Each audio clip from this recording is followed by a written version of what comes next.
नमस्कार मु संजू आपण मानक स्वागत जनाऊँ संजोस किचन को। गणेश चतुर्थी उपलक्षे आपण समस्त को मोर हार्दिक शुभेच्छा और शुभकामना। आज आम प्रस्तुत करवा मोदक जहाँ भगवान गणेश पाखे भोग लगी थाए। ताहले चलते देखि नेबा आज रेसिपी को। मोदक रे स्टफिंग देवाई मुझे गोटे फास्ट कर नड़ियार पुरटे प्रस्तुत करनेबी। मु गैस रे गोटे पैन टे बसई देछि। मुझे फाड़े नड़िया को कोरिक रखी नड़िया कोरातिक मुझे पैन रे दे दूची। एठी मु गोटे कप हम गुड़ को गुंड करके रखी। गुड़ तिक मुझे दे दूची। गुड़र परिमाणटा ये कम कि बेसी निज हिसाब से नहीं पारे। गुड़ जगह चाहिए ये चीनी की भी ये यूज करें।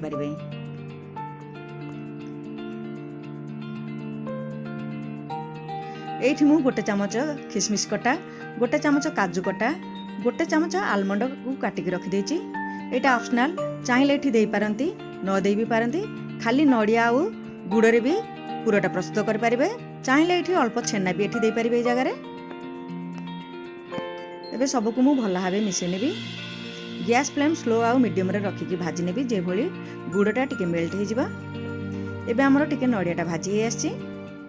मु एठी अलैच गुंड को अल्प टिके एठी दे दोछि।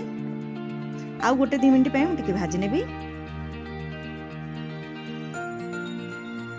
एबे हमर नड़ियार पुरटा प्रस्तुत हो जाइछि। मु एबे गैस को ऑफ करनेबी। गोटे जगह को बाहर करनेबी टिके ठंडा हवा पय छाडी देबी। एठी मु गैस रे गोटे कड़ेटे बसै नेछि। गोटे बाउल हबो पानी मु एठी दे दोछि। मोदक पय हमो गोटे जंतुणीटे प्रस्तुत करिया पड़िबो। मु अल्प टिके लूण दे दोछि पानी रे। एठी मु गोटे बाउल चूना रे गोटे बाउल पानी एठी यूज करछि। जदि कप रे मापिक नेबे ताले गोटे कप चूना रे गोटे कप पानी एठी यूज करिवे। मु गोटे चामच घी एठी दे दोछि पानी रे।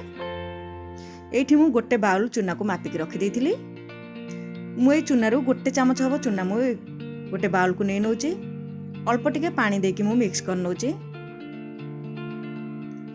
हमर जंतुणी कला टाइम रे पानीटा हमर यूज हबा। जे भली जंतुणीटा टिके गोटा न बांधिबो सेति पय मु एठी चाउल चूना पानी के मिसेक रखि नेछि। एबे मु चाउल चूना और पानी के मिश्रण को पानी जो फुटी जाउथला मु एबे देई देछि। एथिरे ए भली लगातार टिके घांटुथिबे। अल्प अल्प करी चूना ए भली भाबे पकेबे आ भल भाबे ए भली भाबे मिसि नउथिबे।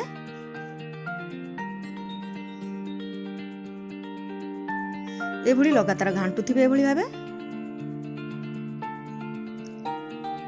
मु एबे सबको भल भाबे मिसै कि जंती नेबी। एबे ए भली भाबे हमर जंतुणीटा हेई आछि।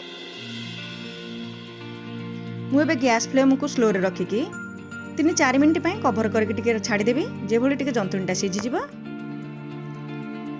मु एठी 4 मिनिट पय छाडी देइथिली। एबे जंतुणीटा हमर हेई आछि। मु एबे गैस को ऑफ करनेबी। गोटे प्लेट को बाहर करनेबी जंतुणी को। मु एबे प्लेट को बाहर करने छी। टिके ठंडा हो पय मु किछि समय पय छाडी देबी। एठी एबे जंतुणीटा हमर टिके ठंडा हे आछि। मु गोटे बाउल रे अल्प पानी नै नेछि। पानी हाथ हेकी मु ए भली भाबे टिके चकटी नेबी। एठी चाहिले तेल हाथ कि घी हाथ हेकी भी जंतुणी के ए भली भाबे चकटी नेबे। सब को मु भल भाबे ए भली भाबे चकटी नेबी।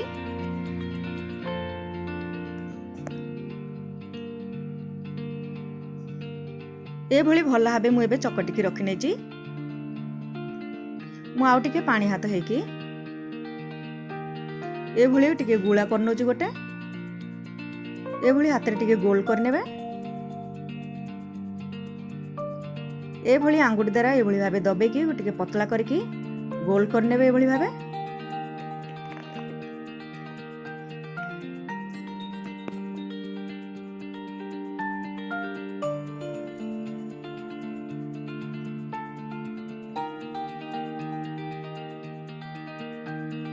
मु एबे नड़िया पूरा गोटे चामच बैठी नउछि। मझिरे ए भली भाबे देई देबे। एठी बेसी देबेनी नड़िया पूराटा नहले मोदक गुडा को भांगी जिवो फाटी जिवो भी साइड रु। ए भली भाबे चारिपट साइड रु ए भली भाबे बंद करनेबे। ए भली भाबे दबे कि ऊपर टिके मु जंतुणी टिके बाहर करनेबी। चारिपट साइड रु ए भली भाबे दबे कि मोदक रो शेप करनेबे। एठी मु मोदक रो शेप देवा पई गोटे टूथपिक को एठी यूज करछि। ए भली भाबे टूथपिक को देकी टिके दबे नौथिबे एभली भाबे चारिपट साइड रु एभली भाबे टूथपिक द्वारा एभली डिजाइन करनेबे मोदकर।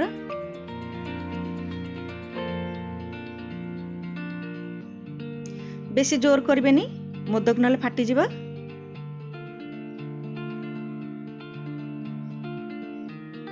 एभली चारिपट साइड रु टूथपिक द्वारा प्रेस करनेबे। हाथ रे एभली भाबे भल भाबे साइज करनेबे। एबे हमर प्रस्तुत हो जायछि मोदक। मु सेम प्रोसेस रे आउ किछिटा मोदक करिक रखनेबी।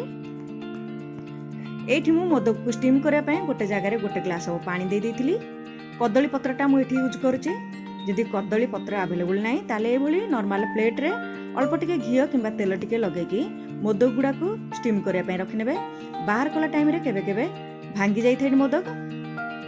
एबे मु मोदक गुडा को स्टीम करिया पय रखि नउची। मोदक को इडली छांच रे भी स्टीम करि परिबे।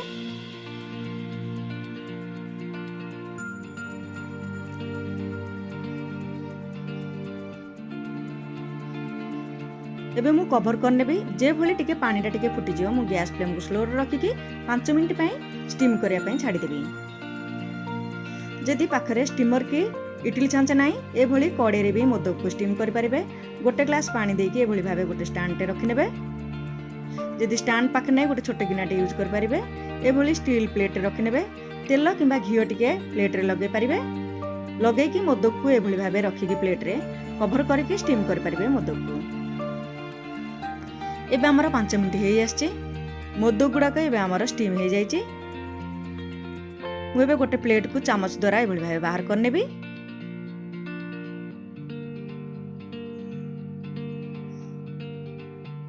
सबु मोदक गुडा को मु प्लेट को बाहर कर नउचे। मु आउ किछिटा मोदक करके रखिछि। मोदक गुडा को मु पुनी स्टीम करिया पय देई दोछि जागा रे।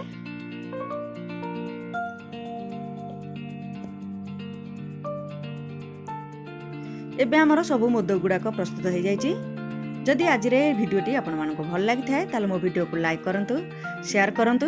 जदि सब्सक्राइब करि नाहंती ताले सब्सक्राइब कर नियंतु। पाखर थिबा बेल आइकन को प्रेस करंतु जा द्वारा मो नेक्स्ट वीडियो रो नोटिफिकेशन पाई परिबे। धन्यवाद।